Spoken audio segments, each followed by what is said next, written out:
Samara Weaving has established herself as one of the most badass screen queens of this generation.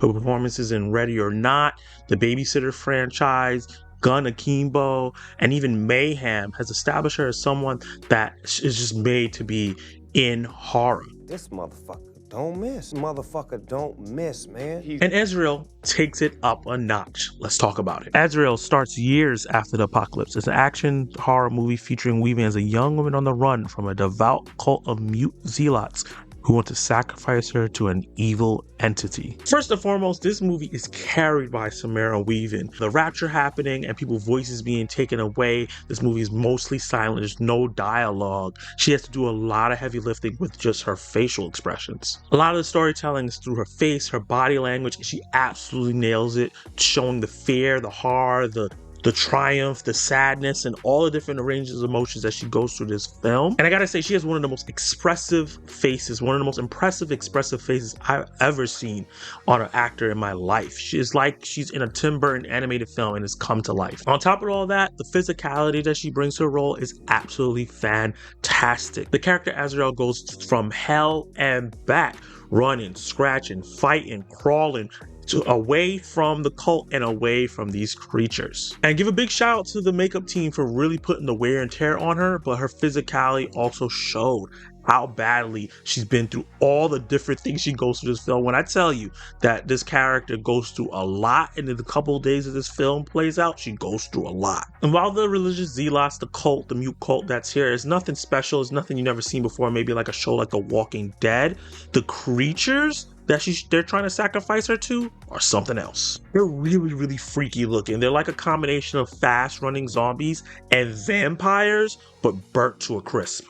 Really, really off-putting. And the creepiness, the freakiness of this is enhanced by the excellent sound design of the film. They're in the forest. The characters are mute, so there's no real like talking over and you can't hear everything. Every step that they take, every crack of a twig that you hear, every time the birds are flying away, every time you hear something jingle, you have that fear that sets in you because you're wondering, is it one of the crazy cultists with a bow?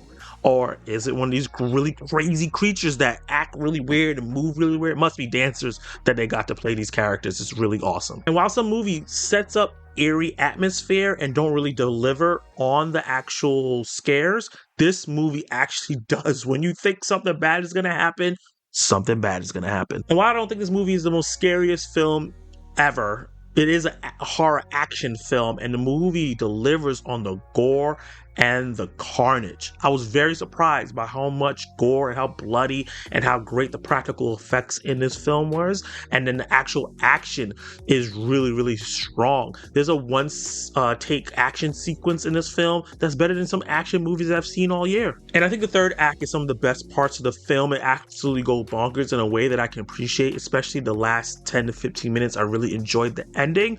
But some of the nitpicks that I have with the film is what some people may have nitpicks with the ending of the movie because it might leave them confused. While the movie is primarily straightforward, it lacks dialogue, which is a strength and a weakness of the film because the strength here creates that eerie thing. It adds to the story. You kind of understand as you go forward why the cult doesn't have voices and why Samara Weaving's character doesn't have her voice. But because of that, there's a lot of lack of explanation of what's actually going on, where these creatures came from, and other different aspects that may have been cool if they would have been like able to build the world out a little bit.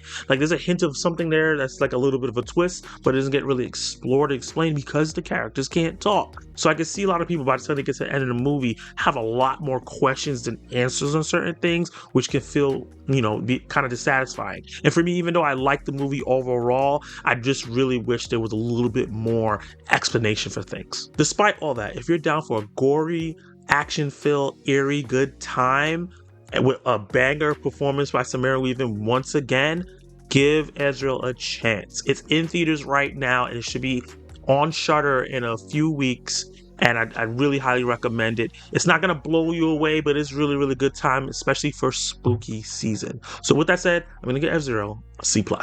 So the question of the day is what is your favorite religious horror film? We got a couple of them this year alone. Drop your comments down below and let me know. And also you can watch more of my content right now.